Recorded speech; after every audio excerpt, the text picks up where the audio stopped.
Sämtliches Privatvermögen steht in Gefahr, beim nächsten Finanzcrash in das Eigentum weniger privater Großbanken überzugehen.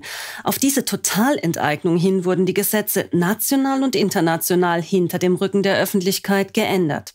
Wie es dazu kommen konnte, erklärt und belegt der hochrangige Finanzinsider David Webb in seinem kürzlich erschienenen Buch The Great Taking.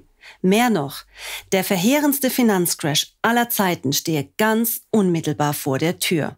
Im Klartext, alle können ganz zeitnah alles verlieren. Doch David Webb sieht auch eine Chance und vermittelt einen gangbaren Ausweg.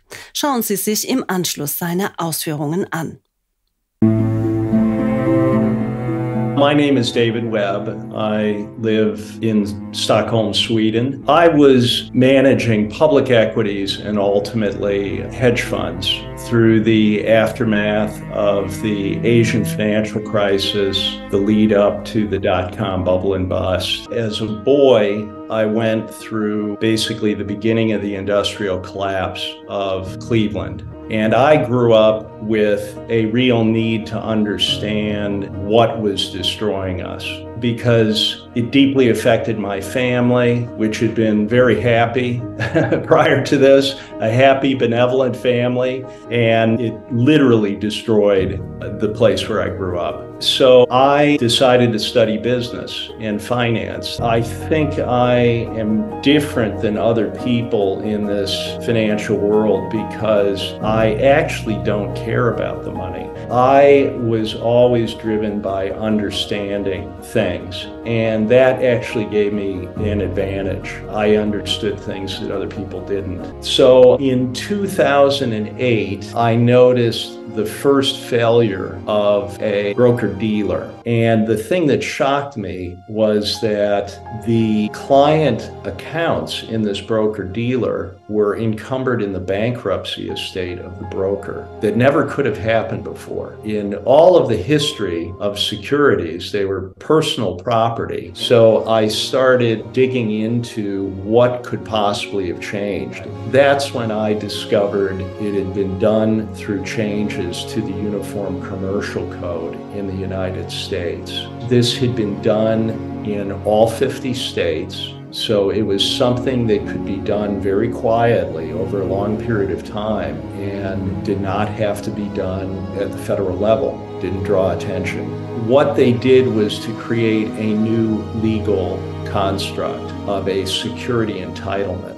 Then there was, in 2005, a change to the bankruptcy law in the United States, creating something called safe harbor. Again, that sounds nice, but what safe harbor means is safe harbor for the secured creditors to take the client assets and to make that absolutely certain that even in the event of fraud, they will take the client assets. It is only the very biggest banks that are entitled to take the client assets. So they don't want anyone else elbowing in there to take anything. Only they will take them. The system has been changed so that the property itself is then transferred up to a higher level and held in pooled form, especially in a crisis, to be swept to meet the collateral demands of the system, the secured creditors. And when that happens, the people that thought that they had hedged their exposure, included the most sophisticated institutions and the pension funds, will have no protection. And the secured creditors will take all of the underlying stocks and bonds, which then gives them control of all public corporations. They've engineered this so they can take things, all securities, as collateral from people and entities that have no borrowings against them. They own them clear and outright. Now, let me give you an example as an analogy to explain the horror of this. So you have bought a car and you paid cash for it. You think you're being very conservative. You have no debt against the car. But unbeknownst to you, the dealer continues to control your car as collateral. You're not told this. The dealer uses your car and all the other cars sold by the dealer as collateral for his borrowing in his business. Now, the dealer goes bust, and only certain secured creditors are empowered to immediately take your car and all the cars ever sold by the dealer without any judicial review immediately. When I describe this to people, they get worried about their cars. This is not about your car. This is an analogy for what has been done. It's much worse than this being about your car, because it is literally about the entire securities complex globally. So it is not about your insolvency that causes the loss of your assets. It's the insolvency of the people that secretly used your collateral as their property without telling you that or disclosing it. It's an elaborate story. So yes, they have changed law. They changed it in the Uniform Commercial Code. This was beginning in 1994. So there's a plan that's executed over decades to do this. Then they began a process of harmonization, which was to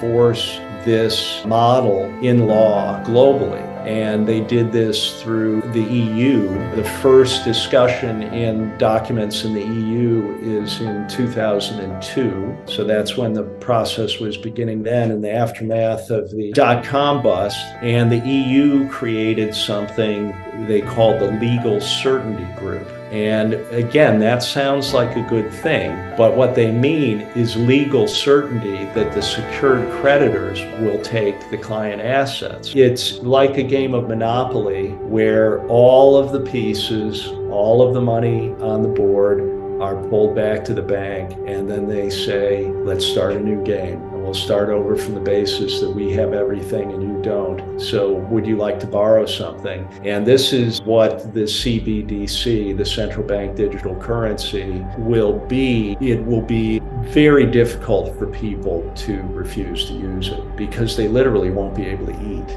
And that's why it's so important to spread this awareness of this beforehand so that people understand what is happening and so that people can become engaged in this all the way to the top of the system. It has the potential to activate very capable people all the way to the top of the system. It has the potential to unify people against this.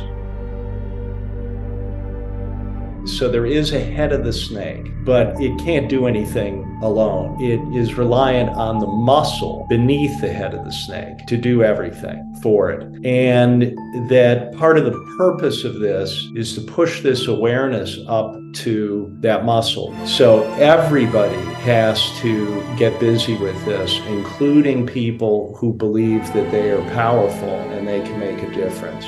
And it needs to be done legally. It needs to be opposed through legal means. I mean, imagine what would happen if judges in important positions become aware of this. Prosecutors. This has never really been examined in terms of how it can be dismantled. And there will be ways to do this because it is just a construct.